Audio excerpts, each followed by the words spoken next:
A text arrives while you are making coffee.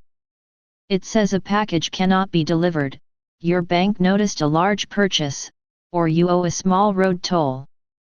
The message looks ordinary. The amount may be tiny. And that is exactly why it works. Before you tap, take 10 seconds and look for these 7 warning signs.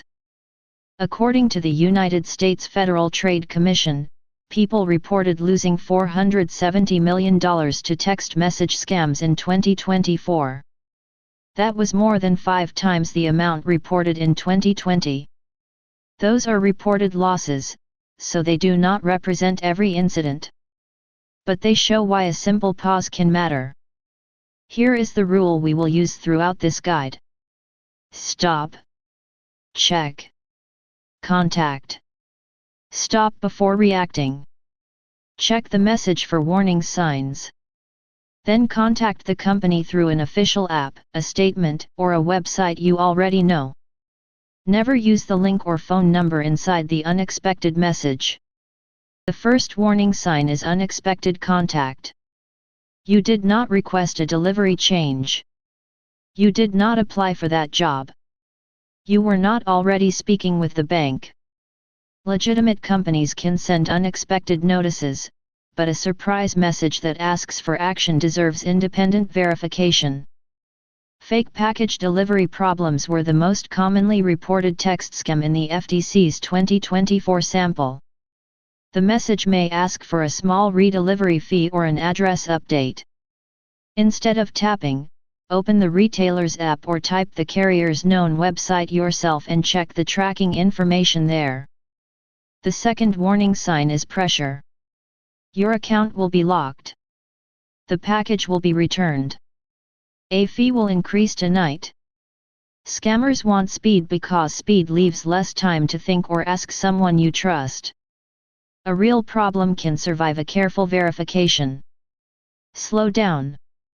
Notice what the message is trying to make you feel. Fear, embarrassment, curiosity, and relief can all push us toward the same quick tap. You do not need to decide whether the message is fake immediately. You only need to decide not to use the message as your path to the answer. The third warning sign is an unfamiliar or slightly altered web address. A scam link may add extra words, replace a letter, use a strange ending, or hide behind a shortened address. Do not try to become a detective by opening it. The safest link in an unexpected message is the one you do not use. If the text claims to be from your bank, use the banking app you already installed or the website printed on your statement. If it claims to be a delivery service, start from your order history. A familiar logo inside a text proves nothing. Independent contact is what gives you confidence.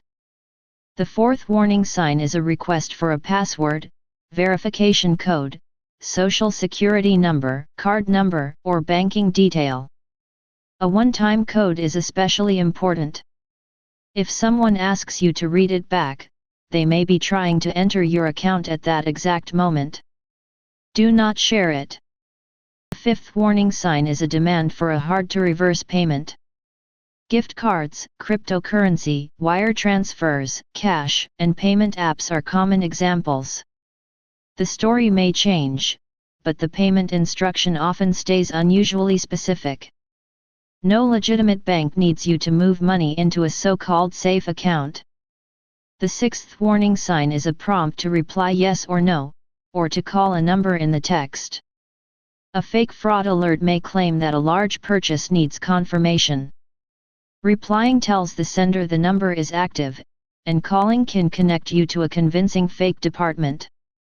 Use the official number instead.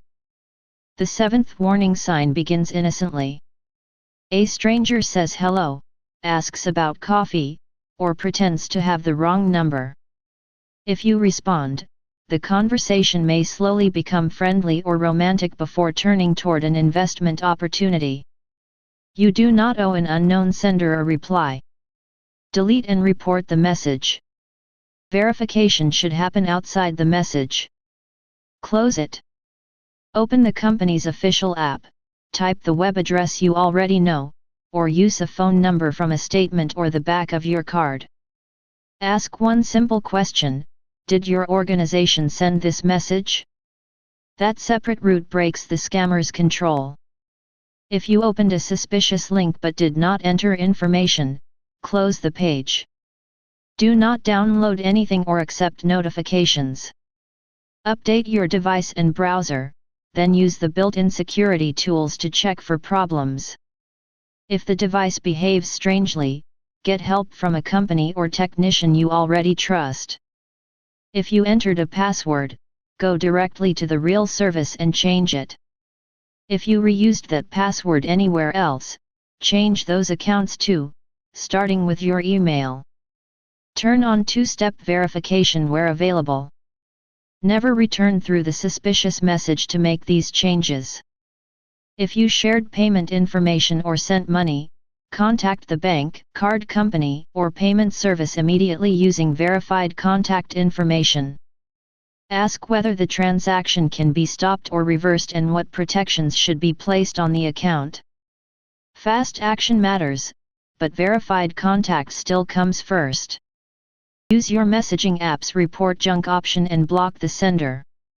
In the United States, the FTC recommends forwarding unwanted scam texts to 7726, which spells spam. You can also report fraud at reportfraud.ftc.gov. Other countries have their own reporting services. Let us put everything into one 10-second check. Stop when an unexpected message asks you to act. Check for urgency, strange links, information requests, payment instructions, reply prompts, and an unfamiliar sender. Contact the organization through a route you already trust. 3 words: stop, check, contact. Scams change their stories, but the safe response stays remarkably consistent. Share this 3-step rule with one person you care about. Not to frighten them, but to give them a calm plan. A suspicious message does not require a perfect judgment. It only requires a separate, trusted way to check. For more calm, practical guides to scams, privacy, artificial intelligence, and everyday technology, subscribe to Clear Tech Compass. Simple, safe, confident. And the next time an unexpected text tries to rush you, remember: stop, check, and contact.